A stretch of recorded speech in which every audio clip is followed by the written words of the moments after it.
ঘটনাটি আমার কাছে যেভাবে এসেছে আমি ঠিক সেভাবেই পড়ছি। ঘটনাটি যখন ঘটে তখন আমি অনার্স তৃতীয় বর্ষের ছাত্র, হলে থাকি। একদিন খবর পেলাম চাচার অবস্থা খুবই সিরিয়াস। আব্বা ফোন করে বললেন ওনারা সবাই খুলনা থেকে রওনা হয়ে গেছেন। আমি যেন এক্ষুনি রওনা হই।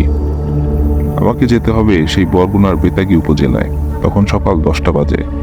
আমার অ্যাকাউন্টে বেশ কিছু টাকা জমা ছিল। বিপদে আপদে কাজে লাগবে বিধায় আব্বাই পাঠিয়েছিলেন। সব টাকাই তুলে নিলাম। বর্তলী রেল স্টেশন থেকে মেঘনা এক্সপ্রেস নামের একটি ট্রেন রয়েছে। বিকেল 5টায় চাঁদপুরের উদ্দেশ্যে ছেড়ে যায়, কিন্তু ততক্ষণ অপেক্ষা করতে ইচ্ছে হচ্ছিল না। বিআরটিসির বাস স্ট্যান্ড থেকে বাসে চাঁদপুরের উদ্দেশ্যে রওনা হলাম। ঘন্টা 6 লাগলো চাঁদপুর পৌঁছাতে। এরপর বরগুনাগামী একটি লঞ্চে কেবিন না পেলেও ডেকে শুয়ে বসে রওনা হলাম। তখন আজকের মতো মোবাইলের যুগ ছিল না। তখন সময় 1993 সাল। চাচার অবস্থা জানার জন্য মনটা উদ্গ্রীব হয়ে থাকলেও কিছু করার ছিল না। তখন শীতকাল। শীতের পোশাকে নিজেকে ভালোমতো জড়িয়ে নেওয়ার পর লঞ্চে বেশ ঠান্ডা লাগছিল। মূল ঠান্ডাটা ধাতব ডেকের মধ্যে থেকেই আসছিল। আমি ভাবছিলাম কিভাবে পথ চিনে বাড়ি পৌঁছাবো। বেশ আগে গিয়েছিলাম, তাও আব্বার সাথে। এখন কি সেভাবে চিনে যেতে পারবো? আর নিজের দাদার বাড়ি মানুষকে জিজ্ঞেস করে যেতে হয়, এর থেকে লজ্জার আর কি হতে পারে? এসব ভাবতে ভাবতে আর লঞ্চের একটানা গুম গুম শব্দের ভিতরে কখন যেন ঘুমিয়ে পড়লাম। প্রচন্ড ঠান্ডা আর মানুষজনের চেঁচামেচিতে ঘুম ভাঙল। মনে করলাম লঞ্চ বরগুনায় ঘাটে এসে পৌঁছাচ্ছে।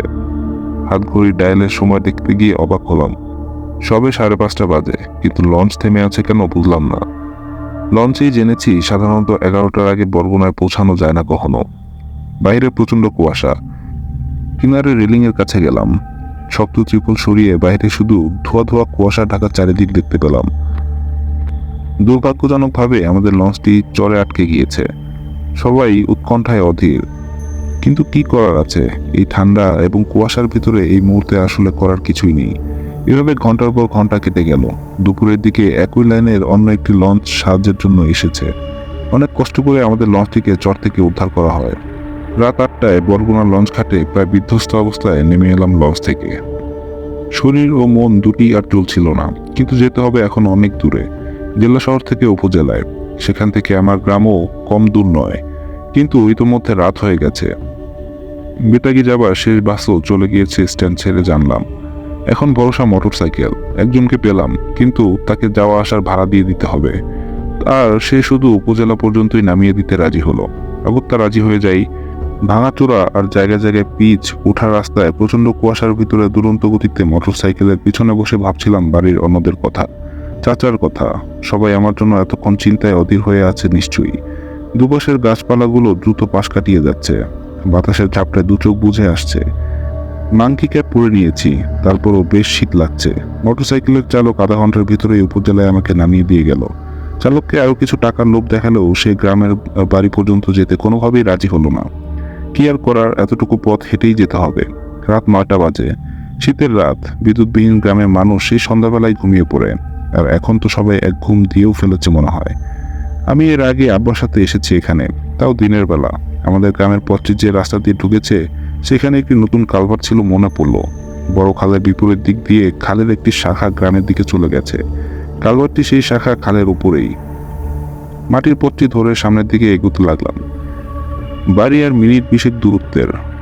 প্রায় একটু জোরেই পা চালাতে শুরু করলাম। মিনিট 15 হাঁটার পর কেমন যেন লাগলো। পথ এরকম অচেনা লাগছে কেন? আমাদের বাড়ি খাবাড়ি নামে পরিচিত। এর আগে রয়েছে হাওলাদার বাড়ি, যেখানে একটি মাদ্রাসা রয়েছে। আর আমাদের বাড়ির ঠিক আগেই একটি প্রাইমারি স্কুল। কিন্তু এই রাস্তা এসে সে দুটির একটুও চোখে পড়ল না এখনো।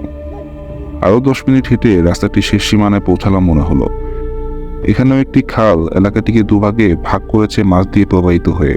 সেখানেও একটি কালভার্ট। কালভার্টের একটু আগে একটি মুদি দোকান। সেখানে বাইরে একটি বেঞ্চ দেখে বিশ্রামের জন্য বসলাম। দোকানের ভেতর মানুষ রয়েছে বুঝলাম, কারণ বাইরে থেকে কোনো তালা দেওয়া নেই। আর ভেতরে মানুষের কাশি শব্দ এবং নিঃশ্বাস ফেলার শব্দ শুনতে পেলাম। লোকটিকে ডাকবো কিনা ভাবলাম।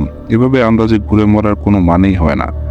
আমার নিজের বাড়ি খুঁজে পাচ্ছি না। হাস্যকর এই কথাটি বা কিভাবে বলবো ভেবে লজ্জা পাচ্ছিলাম। কিন্তু প্রয়োজন কোনো আইন মানে না বলে একটি কথা আছে। তাই দোকানের ছাপে হাত দিয়ে মৃদু নক করলাম। কোনো সাড়া না পেয়ে এবারে একটু জোরেই আঘাত করলাম। ভেতর থেকে ঘুমজড়িত একটি কণ্ঠ জিজ্ঞেস করলো, ক্যাডা? উত্তরে আমি বলা ছাড়া আর কি বা উত্তর দেবার আছে। কিন্তু সাধারণ ভদ্রতা হলো এই ক্ষেত্রে নিজের নাম বলে দেওয়া। দ্বিতীয়বার আবার প্রশ্ন আসাতে এবারে নিজের নাম বললাম। একই সাথে দোকানের এক পাশের ফুকুর সদৃশ দরজা দিয়ে একজন বৃদ্ধ লোক বেরিয়ে এলো। হাতে একটি ব্যাটারি চালিত টর্চ লাইট। অভদ্রের মতো আমার মুখের উপর সেটি জ্বালালেন। এক মুহূর্তের জন্য অন্ধ হবার অনুভূতি অনুভব করলাম। একটু রেগেও গেলাম। কিছু একটা খারাপ কথা মুখ দিয়ে বেরো হতে যাচ্ছিল, কিন্তু আমি কোন পরিস্থিতিতে রয়েছি সেই ভাবনা আমাকে এটি বলা থেকে নিবৃত্ত করলো। বৃদ্ধ লাইটটি নিচের দিকে নামিয়ে আমাকে আরো জিজ্ঞেস করলেন, ক্যাডাম নে? নিজের নাম বললাম আর সমস্যার কথাও জানালাম। নিজের বাড়ি যেতে পারছি না শুনে একটু আফসোস করলেন। আমাদের মতো শহরের মানুষ কিভাবে নিজের নারী থেকে বিচ্ছিন্ন হয়ে পরগাছায় পরিণত হচ্ছি, তিনি নিজের গ্রাম্য ভাষায় সেরকম কিছুই আমাকে বললেন। আমাদের কোন বাড়ি জেনে নিয়ে বললেন, আমি অন্য গ্রামে চলে এসেছি। পথ ভুল হয়েছে সেই প্রথম কালভার্টের কাছ থেকেই। এখন আবার উল্টো পথে যেতে হবে আরো প্রায় ঘন্টাখানেক। পথে একটি শ্মশান পার হতে হবে এটাও জানালেন। এরপর আরো একটি বাঁশের চার পার হয়েই আমাদের গ্রামের পথ পড়বে। ভালোভাবে তার কাছ থেকে পথের দিশা জেনে নিলাম। মুদি দোকান থেকে বিস্কিট এবং কলা কিনে খেলাম। পানি খেয়ে এক প্যাকেট সিগারেট এবং একটি ম্যাচ নিয়ে বৃদ্ধকে ধন্যবাদ জানিয়ে আবারও পথে নামলাম। অচেনা পথ, শীতের রাত, আমার কাছে কোনো লাইট নেই। অন্ধকারের পথ চলছি। একটু একটু গা ছমছম করছে। সিগারেট জ্বালালাম। সিগারেটের মাথার আলোয় অচেনা এক পথ ধরে নিজের বাড়ির দিকে এগিয়ে চলছি। মাটির রাস্তাটির দুপাশে গাছের সারি। আমি যেদিকে যাচ্ছি পথের বামে একটি সরু খাল রাস্তার সাথে সমান্তরালে এগিয়ে চলেছে, তবে কোনো স্রোত নেই, কারণ নদীর সাথে বড় খালটি যেখানে এসে মিলেছে সেখানে বাঁধ দেওয়া। এই মৌসুমে অবশ্য বাঁধ কেটে পানি আনা হয়। কাজ শেষে আবারও বন্ধ করে দেওয়া হয় সংযোগের মুখটি।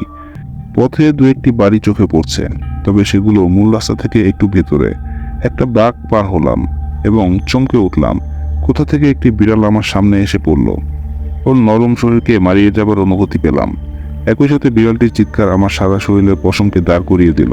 নিমিষে বিড়ালটি অন্ধকারে হারিয়ে গেল। আমি আমার হৃদস্পন্দন নিজের কানে শুনতে পাচ্ছিলাম। একটু দাঁড়ালাম। চারপাশ গাঢ় কুয়াশায় ঢেকে আছে। আকাশও মেঘে ঢাকা মনে হলো। মেঘ নাকি অমাবস্যার সময় চলছে বুঝলাম না, তবে আকাশে চাঁদের উপস্থিতি নেই।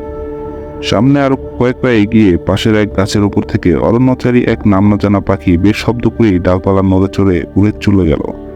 আবারও ভেতরে একটু ফ্রিজ হয়ে গেলাম। ক্রমেই নিজের ভেতরে নিজেকে ঘিরে ভয়ের এক ক্রমবর্ধমান অনুভূতি বেড়েই চলেছে। রাতের এই ভয়ঙ্কর পরিবেশ আমার কেন জানি মনে হচ্ছিল আজ কিছু একটা ঘটবেই। জিন হোক কিংবা প্রেত হোক, আজ মনে হয় সামনে কিছু একটা পড়বেই। আবারও হাঁটা শুরু করলাম। ঝোপের ভিতর থেকে একটা তক্ষক ডেকে উঠল। সামনে দুটো তাল গাছ, বাবুই পাখির বেশ কয়েকটা বাসা ঝুলছে। অন্ধকারেও এক ধরনের আলো রয়েই যায়। সেই আলোতে পরিচিত কিছু কিছু জিনিসের অবয়ব বোঝা যাচ্ছে। একটা পেঁচা ডেকে উঠল। একটা ডাক যে এই পরিবেশে এতটা ভয়ের অনুভূতি নিয়ে আসতে পারে তা কেবলমাত্র ভুক্তভোগী উপলব্ধি করতে পারে। আরো একটু সামনে এগিয়ে কেমন এক অপার্থিব শব্দ শুনতে পেলাম। সারা শরীরে পশম খাড়া হয়ে গেল। খালের নিচের দিক থেকে শব্দটি আসছিল। আমার ভেতর থেকে কে যেন বলছিল, ভুলেও ওদিকে তাকিও না, সোজা চলে যাও। তারপরও কিসের এক সম্মোহনে আমি সেদিকেই এগিয়ে গেলাম। হেঁটে হেঁটে কখন যে শ্মশানের ঘাটে চলে এসেছি বুঝতেই পারি নাই। খালের ওপারে শ্মশান, সেদিকে তাকাতেই কেমন গা ছমছমে অনুভূতি আপ্লুত হলাম।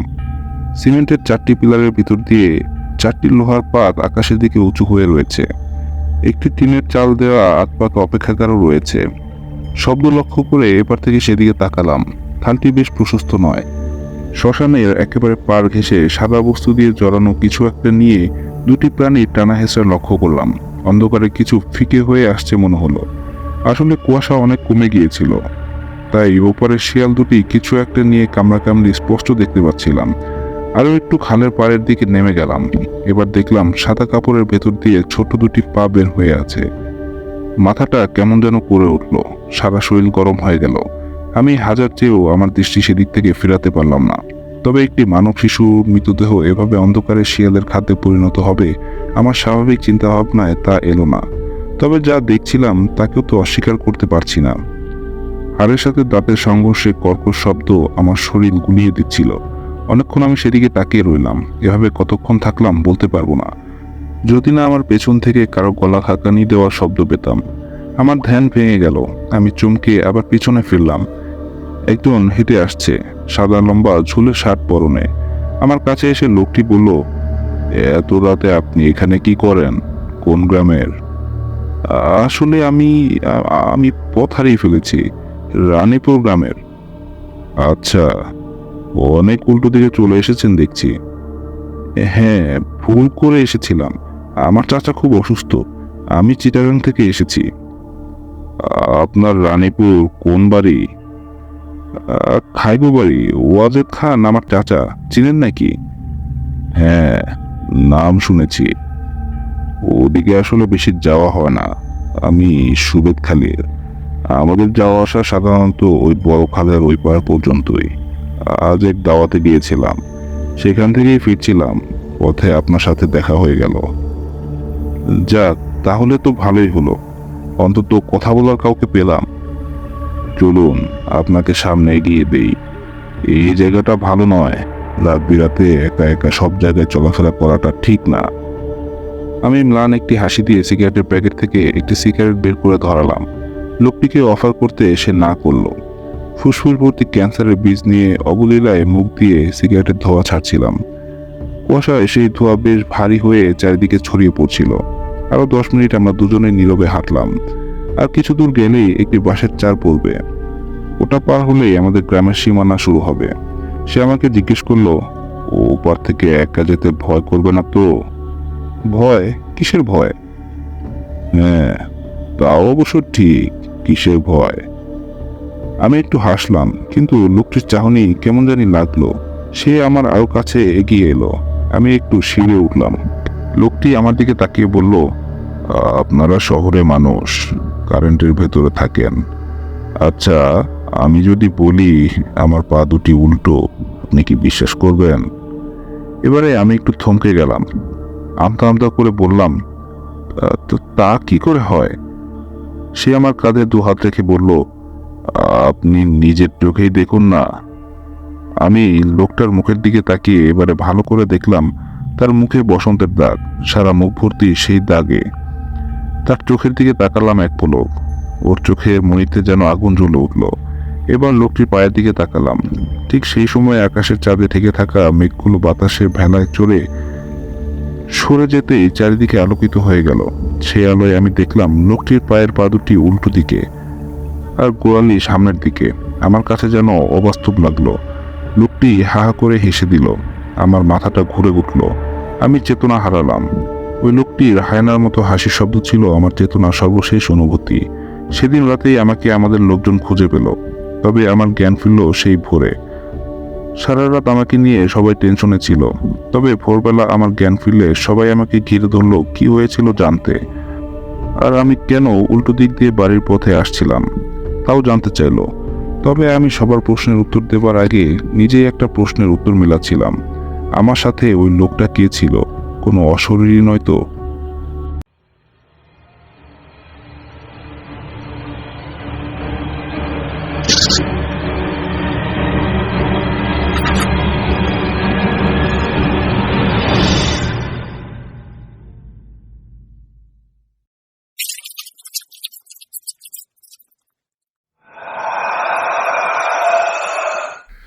অত্যন্ত লোমহর্ষক একটি ঘটনা ছিল।